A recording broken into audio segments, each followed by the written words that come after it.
तोते अभिनंदन तो चल बाटरे झर फूल चंदन तो चल बाटरे झर फूल चंदन समयर चक्का भौरी घुरे घुरे फूले कांदनालो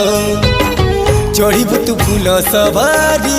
धीरे धीरे फूले कांदनालो बाहादर सुख परा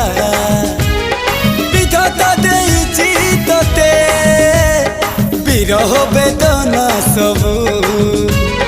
सहिबाकु हवा मते